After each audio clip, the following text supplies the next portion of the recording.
What's going on, everybody? Welcome to another episode of Fishing GrubbZ.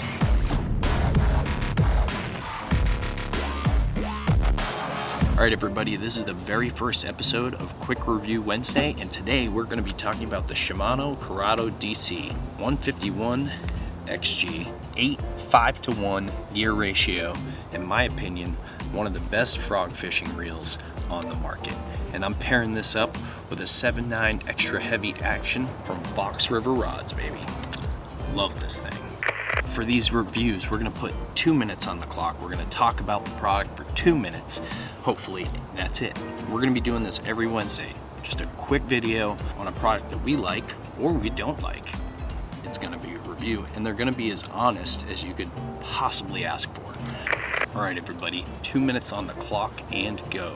One thing I don't like about the reel, it doesn't hold enough line for me, especially the type of line I want to use for frog fishing. I got 65-pound braid on here. I wish the spool was a bit bigger. That's one of my only gripes with this gosh darn thing. Now, this is a DC reel. DC meaning it's digitally controlled. So this thing, when I'm throwing any lure, there's a little computer chip in the spool and it is reading what is going on at the moment. Whether it be wind, the weight of the lure, it's taking everything into effect and it's putting the brakes on perfectly so that you get a perfect cast as far as you can throw the darn thing every single time. It is unbelievable.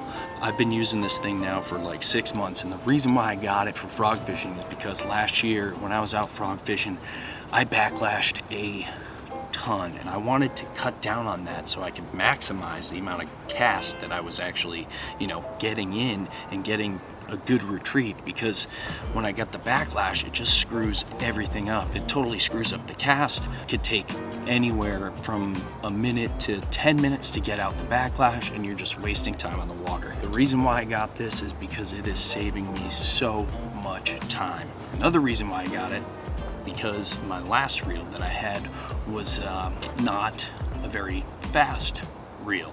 This thing is 8:5:1 gear ratio. This thing cranks, and that's perfect for frog fishing. I want to be able to reel down, set the hook, and then I want to freaking powerhouse that fish up over the heavy shit and get him to the boat as fast as possible. And this 8:5:1 gear ratio is out of freaking control good. The casts on this thing, I am bomb this thing into the wind, and the amount of backlashes that I don't get is out of control. Now, don't get me wrong, I do still backlash. You still will backlash with this. It's not backlash proof. Things happen, and then backlashes happen. Sometimes something happens when you're reeling in and you don't even know until you cast and a backlash happens. Now, sometimes you hit a tree and a backlash happens during your cast. I've done that so many times with this gosh darn reel, and the backlashes are way less intense than I ever had on any other reel that I've ever owned. I'm on my second spool up of this thing. I've been beating the crap out of this reel all year, and it's been amazing.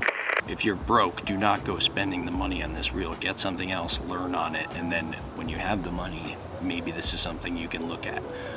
But if you're a person with money and you want the best reel out there possible, especially for frog fishing, because you're out there in the wind, in the pads, in the thick stuff, and you don't want things to just mess up while you're casting, and you want something quick to retrieve those freaking giants over the pads, this is the reel for you. I'm in love with it. Thanks for tuning in to our very first Quick Review Wednesday.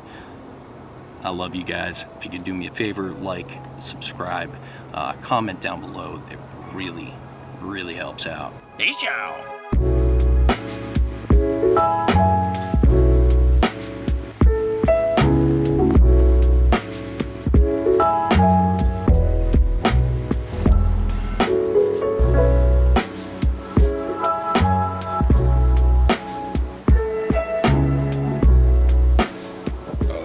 One more quick thing. Let's not forget about the sound this thing makes.